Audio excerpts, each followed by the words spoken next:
Rekao je svojim učenicima: zbog toga vam kažem, neka vam duša ne bude zabrinuta za ono što ćete jesti i za ono što ćete se oblačiti, jer duša je vrijednija od hrane, a tijelo od odjeće.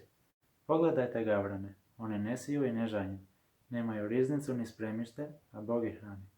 Koliko ste vi vrijedni od ptica? Može li iko od vas sebi brigama barem malo produžiti život? Ako dakle ne možete ni najmanje, zašto se zabrinute za ostalo?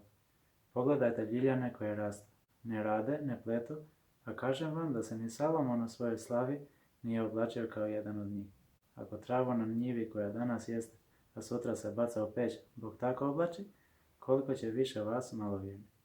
Ne tražite šta ćete jesti i piti, ne budite tjeskobni, za to se brinu narodi ovoga svijeta. Vaš otac zna da vam to treba. Radije tražite njegovo kraljevstvo, te će vam se stvari nadodati. Ne boj se, stado malo, jer vam je otac odlučio dati kraljevstvo. Prodajte svoja dobra i dajte milostinju.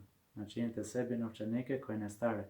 Skupite blago na nebesima, koje se ne može ukrasti, gdje mu se kradljivac ne približava, niti ga muljac nagriza. Jer gdje vam je blago, tamo će vam biti i srce.